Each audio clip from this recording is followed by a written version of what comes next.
welcome again. I am back and I am here with the amazing Ashton Williams. You have probably seen her all over LinkedIn. She's blowing up enablement space by storm. She is the next rising star of enablement in my eyes. And the best part about this today is her and I are going through an entire series on what enablement is by the role, how they function, and even today, we're going into a very special way of the path to enablement. So, Ashton, welcome. I'm super excited to have you on, and I'm excited for this series. I'm so thrilled. Thanks so much for having me. Also, your energy is like infectious. You're talking and I'm just getting amped. I'm like, yes, let's go. I try. And you know what? The best part is every episode's going to be this way, and I'm super excited for it all. So, yeah. So just a little recap for everybody. We're doing this series and we want to do a deeper dive and kind of do a service to our current enablers, as well as those who have an interest in enablement. Although it's a growing field, especially on the coasts, and then even coming into the Midwest where I'm actually at, it's becoming a very, very big role within a lot of companies. So we're going to do a deep dive, different series, different roles each week. And we'll go ahead and broadcast exactly what our schedule looks like for all of those. But we do have a very awesome ending to this series with the future roles of enablement. So definitely something exciting. We're going to bring out some guest speakers of what they think those roles could actually go, and then how that could affect the different revenue orgs that are out there. So stay tuned, get excited. And with that, we're going to jump into our path to enablement. Let's go ahead.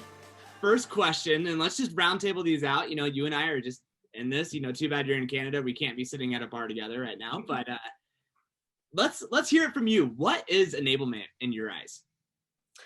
Yeah, I think I've firmed up my own definition, which, you know, everyone has the way that they brand it. I think on my tagline on LinkedIn is helping revenue teams succeed again and again and again. And when I think of enablement, it's breaking down silos, aligning all of your revenue teams to better support the customer along their full journey and cycle. And that can include, you know, keeping on top of ramp, ongoing learning, as well as the big things like the RKOs that go into that. But all of it is designed to really improve the customer facing interactions we have that lead to revenue. Yeah, no, that's 100%. I love that you really encompassed every avenue that we can touch point on. I'm just going to add one thing in here. One of the people that I have talked to, Russell Worth from Showpad, he's a great mentor. If you don't have an opportunity to chat with him yet, find time to do. So Russell, just so you're aware, they're going to come after you. But he did a really good job of explaining what enablement means to him too. For this, it's been the goldenrod for me, or the Rosetta Stone of the company. We are here to understand what our customers are saying, what our reps are saying, how our product team interacts, our marketing team interacts, and how to recompile all of that together to make sure the messaging is concise across every different brand against every different department, and really driving that success home from start to finish as well. So thank you, Russell, for that. It's living and breathing in my head from now on forward that is exactly what enablement is. The next question that a lot of people ask, which is really interesting too, Ashton, is how do we get into enablement? Yeah, I love this. So I guess I could talk about how I got into enablement. And now that I'm a hiring manager, I can talk about how I'm hiring into enablement because I think they're kind of different. My background was in sales and partnership acquisition. And part of that job was, teaching my sales reps after I'd close a partnership and I have to go, okay, we had like hundreds of partners. You can only sell 2 or 3. So I had to align different partners based on the personas or the value add, package that and sell that to my team so that they could then go sell that to our customers. I also had to onboard our customers into the organization and make sure that they were getting value from the partnership, and working across that was really fun. And I was at an organization that was changing really fast. And so I learned a lot of things, but I realized that training was like what I loved. And so I moved on to a training organization. I did that for, I think I was there for just under 2 years as a trainer. And it should have been this like entry level junior job, but we restructured and I reported right into the president. And, anyone who's ever reported into an executive knows that your job goes from execution to strategy pretty quick. I learned a lot about how businesses run, what executives care about, and what people don't care about when training's really excited. What was really cool though is this organization was old. They've been around 50 years. They knew what good looked like. They understood their data. And it meant that we were at this kind of level of excellence as to what enablement could look like, although I didn't know that. And we were doing trainings, building 3-year development programs are super great. And I realized like I really liked doing this, but they didn't have enablement as a job. And my next step was I got promoted to a sales manager. And I just remember being like, ooh, but I love what I'm doing now and I want to do more of this. And I feel like I just got started. And they were like, but you can do this for a whole other team and department and be their manager. And I was like, that sounds great. Lo and behold, I got there and I learned so much about being on the other side of the fence. And as much as I have so much respect for it and empathy for it, I really missed my own backyard. And so I discovered enablement was a real title and job because I didn't know it existed, and started just cold reaching out to people on LinkedIn. I was just all over like global. If you're in global enablement, I was like, how did you start? What do you do? What's different from global than local? Like, tell me what I need to know. And then I realized I wanted to go into tech. So I was reaching out to people in tech, being like, how did you transition? Like, I was using LinkedIn in mail like a junk filter. It was ridiculous. Like I sent so many. What was really wonderful is overwhelmingly the community was responsive and came back. I ended up with like not one, not two, but 3 mentors who coached me through interviews, gave me books, spent time with me to just help me understand the nuances between training and enablement. And I mean, I think when you're in training, you think it's enablement, and then you go to enablement and you're like, oh, I'm kidding. There's lots I didn't do that I do now. And from there, I found Ada, right? Ada found me, and the rest is history. It's been a year. Yeah.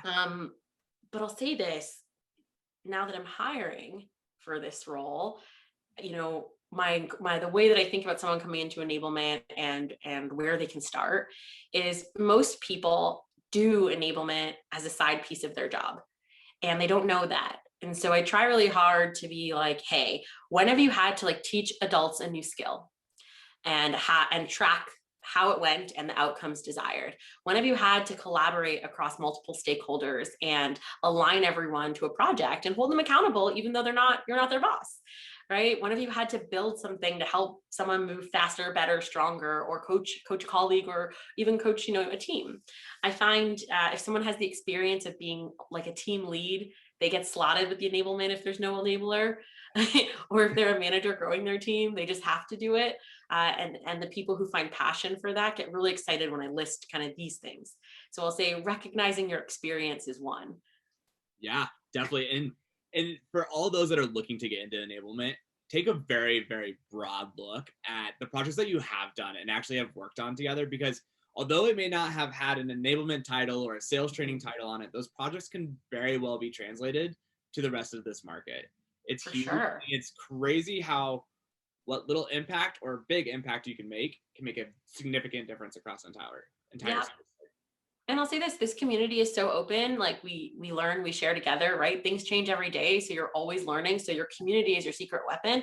If you want to get into enablement, like get into the community, get to know people, ask questions. Everyone's always posting, interview tips or how to hire. That's 100% like where to start. Yeah. Just a quick plug too, if you are looking to join a community, we do have the Sales Enablement Squad. It's actually where I met Ashton, which is great. So if anybody is looking for that, hit us up in the comments. We'll go ahead and get that posted and send you a DM with the link to join. Mm-hmm. I love that. Ashton, on the point of like you joining into enablement, I was the exact same way. And it wasn't until the realization that I realized that I am holding people accountable to a new process that I had to help implement and, train on. And as a store manager, like that was my job, is I had to train my team because we didn't have a set trainer to do all that. And I was helping design all that for the entire district that I was actually selling in. So that was a huge thing for me. And I actually stumbled upon enablement on accident. I was looking at a sales job that did not have a quota per se, and something that just more operationally focused. And it wasn't until I landed a coordinator role in enablement that I really found the passion of where I wanted to go.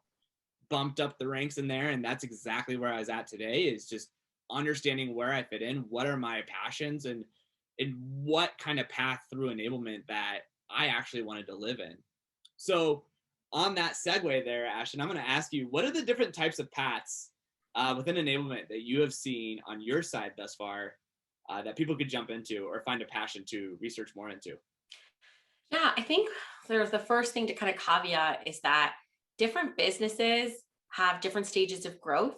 And while they might call it enablement, depending on what your company's focused on, your job looks super different. And so I think it's important to kind of understand like what pace of company that you're joining, because you might be a director of sales enablement at a seed startup and you're probably doing everything. You're a team of one, you're building, you're training, you're rolling it out and defining the strategy. And so, if that's what you're after, great. But you might be, an enablement coordinator at a global multinational company and be doing all those things too, right? It just looks so different depending on what that business needs. If I think about the different paths, I think revenue enablement is kind of a newish term that I'm hearing. It used to just be sales enablement, or it was sales training, sales enablement. Then now it's revenue enablement, which I think is so wonderful. So you could go into kind of the customer success side, right, where you're really enabling our post-sales teams, or the sales enablement side, and sometimes your revenue, where you're touching all of them. Those different ladders and careers can be named different things. So you could be focused on onboarding, and you'll usually see like a ramp manager, onboarding specialist, or you could be kind of at the associate level where you're doing comms and that nature of thing and content, or even like the marketing side where they hire an enabler where they want to have marketing background, because internal marketing and building out beautiful content is a part of that team's job. It really depends on like where that organization is at. Yeah, no, that's definitely true. And I will even say from our standpoint, with the company that I'm with now, we actually have support enablement too.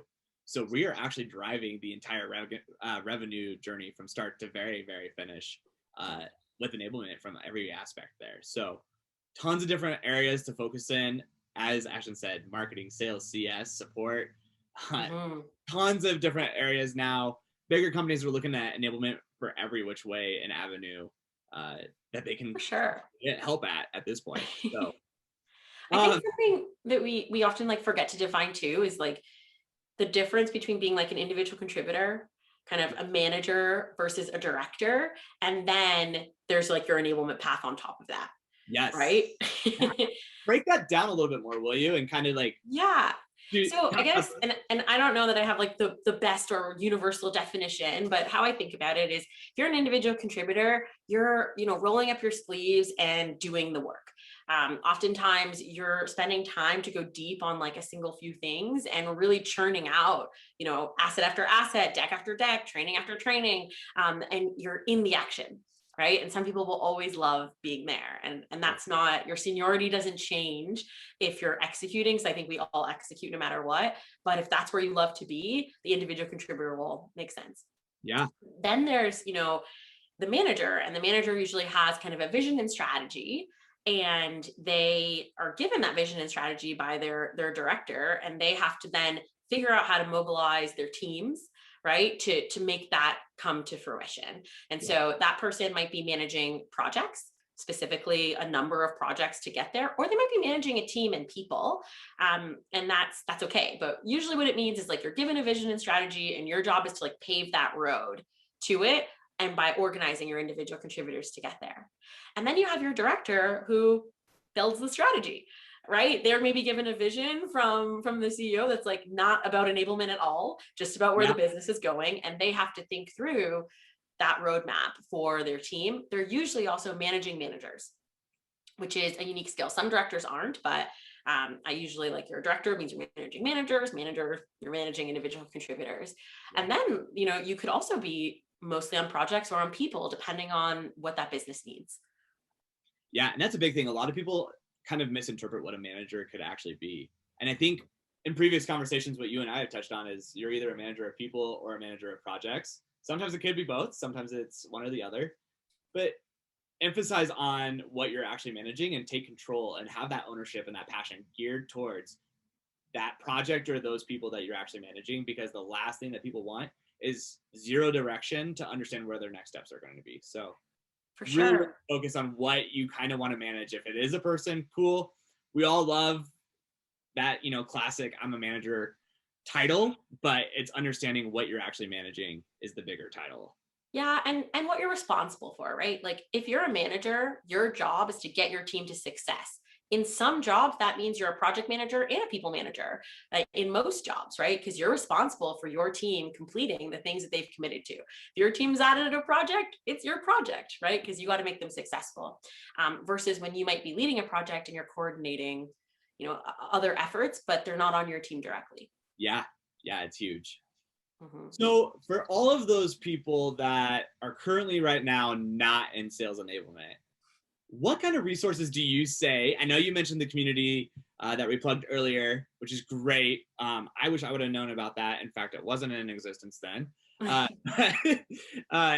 What kind of resources or like certifications do you think that people could use towards developing an enablement career? Or like, what are the steps that they could actually take to get into that position? Yeah, I think the first place to start is research, right? You want to, because so many people define enablement in so many ways, you want to spend some time really looking up what is it and what is it based on your industry, because it looks very different outside of tech than it does inside of tech, right? And so you want to get familiar with some of those things. And if you're going into sales enablement, for example, you want to understand sales metrics and sales math and sales in general. So I think there's some baseline research to understand kind of the industry and who you'll serve when you're in that role. But if you want to kind of grow yourself, I am an avid reader.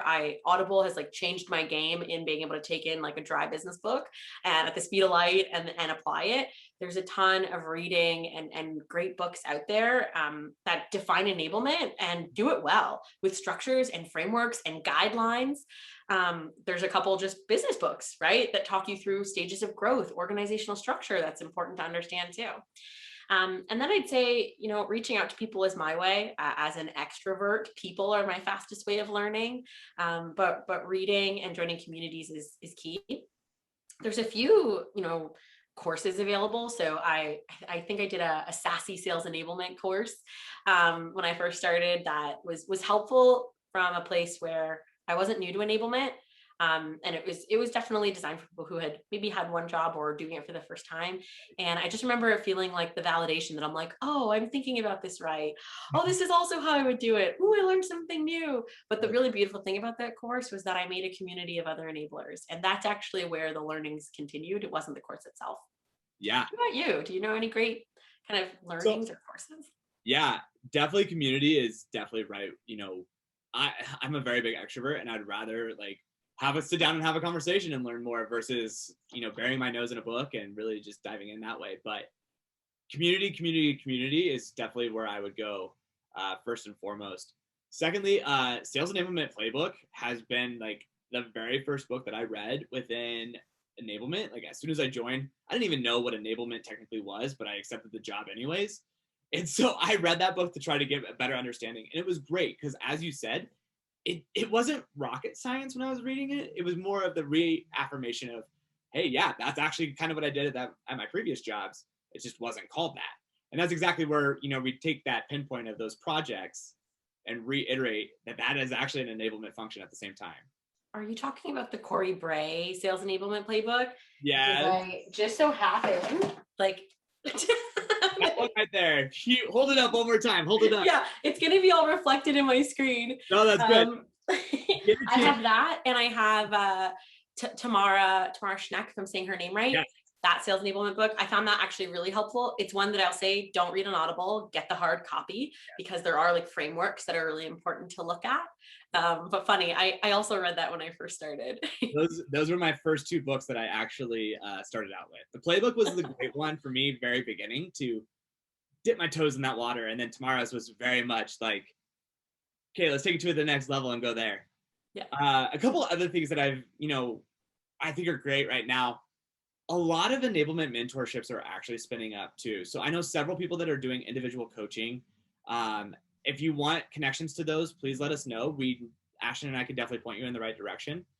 There's also an enablement matching firm that helps, take your skill sets and match you with a company that could actually provide, or that is looking for an enabler just like you as well. So check those out. If you want those resources, check those out with us. We can definitely help you out there.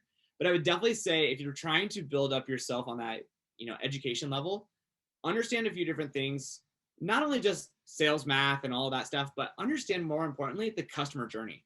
Because even though you're only serving this section of it, to understand what the other sections are doing is just going to make you that much stronger. So understand that entire area's customer journey is going to be huge. I just need to say an amen for that. Yeah. That deserves an amen. I will be very transparent. My knowledge of enablement up until recently ended right at CS enablement. And as I alluded to earlier, we have support enablement. I just did not educate myself well enough in that area. And understanding what all that our support enabler does is huge. And it's great to get that different type of feedback from their perspective, because it also helps curate and translate a better message to our customers, which is basically all of our sales reps, all of our customer success reps, all of our support reps, our C-suites, our execs. So our customer base just changes. We're basically still selling, just in a whole different fashion. I was talking to someone this morning actually about this, and we were discussing the concept of revenue enablement as really enabling the customer journey. And we talked about kind of the silos that you break down and all of that. But I was like, at the end of the day, my support team and my sales team live and breathe for the same goals. And if you do nothing else but connect those two teams and make it organic for them to talk to each other and share, both come out so much better. We have technical experts who understand the true stories and pains and wins of our customers, talking to the people who then have to demonstrate the value and promises of what our business does. And that going back and forth is just a beautiful thing. And I think we really underestimate it, especially since, most of my enablement friends started in sales back in the day when sales was like removed from everything else. You had your own little, Cadillac team where you got to do what you wanted because you brought in the cash. And businesses are evolving to understand that it's a whole company unit that takes care of the customer, and we need to align better. And I'm so happy to be a part of that change. Exactly. Yeah. And it's great too. I love that you basically said sales is the Cadillac. I like to call it, the varsity and JV team. We're no longer the JVs anymore. We're one big team, which is still great. Yeah. I definitely encourage everybody else, if you do want to learn more about enablement, check out Udemy if your company has it. There's a couple of Udemy courses on sales enablement, as well as LinkedIn Premium. They have those LinkedIn learnings as well too. So if you want to further your education, look in those different areas, and then that will definitely also help you out on that front as well. Yeah, I think there's also, I would recommend adult learning. Yes. Understanding adult learning theory, which you can do. There's LinkedIn learning courses, there's courses everywhere for that. Adults learn different than students, and they need to be a part of that journey. And so even learning to sell better happens when you understand how adults learn new concepts. It was a pretty big game changer for me. Oh, huge. I think that was probably one of the hardest things for me to wrap my head around. I was a swim team coach for years. And so me coaching younger kids to adults was a significant difference for me, and just really mind shifting. So yes, adult learning is huge, especially in this world now. Ashton, I love this. I am excited for the rest of our series here. What final advice do you have for anybody that's wanting to join Enablement at this point? Oh, yeah. Okay. You're asking me to summarize, and I'm so excited that I'm like, all the things. But if I had to say kind of two big things for people who are kind of looking to break into enablement is, one, find a mentor. Yes. I don't think there's anyone anywhere who doesn't tell you that when they found a mentor, it changed how they went about things. And it's also okay to have a mentor before you get into enablement. I did. And it was wonderful because they were reading job descriptions for me and telling me when, it didn't make sense, or when I shouldn't go for that job. So find yourself a mentor, and that search for a mentor will often breed community. And so get a community, get people who are going to share their learnings with you, and be honest about failings, wins, because you can learn a lot just from having a few coffees. Yeah, no, it's definitely true. And especially in this virtual era, it's so much easier to even just connect up right away. So don't be shy. Expand those wings. Doesn't matter if you're an extrovert or introvert. Find somebody in the enablement space that has your dream job or has a job that you would love to have, and connect with them. LinkedIn is a great place anymore. I think I accept almost every single invite that comes my way, unless I know it's a vendor specifically. But understand that this community is open. We're willing to help out anybody, because your success is going to further our success, and our success is going to further your success. So please understand, as we all work together, we're open and ready to help out each other. So one caveat, this is not a reason for those vendors listening to reach out to me and bait and switch mentorship for a contract and a call. Just a shout out, this happens often. Don't do that, because then I don't want to help you after. +1. Oh my gosh, yes. Vendors, please, if you're actually interested in enablement, tell us, because we're not buying anything right now. So I love it, Ashton. I am so excited for the rest of this. Next week, guys, super exciting as well. We're going to kind of break down, before we go into the specific roles, but how does enablement fit in your company? Now, there's so many different areas on what we're going to go into: sizing versus staffing, what is a need versus a want, kind of how we break down all of those barriers and really define where and when and how does enablement fit in with your specific company. So we might not hit them all, but if, again, any type of questions that you have, drop them in the comments, or if you have questions before we start recording, Ashton and I can review those, and we will go ahead and put those in the next video too. So thank you, everyone. Ashton, I love it. Let's keep doing it, and have a great week, everybody. Let's see you next Monday. It's right, oh baby.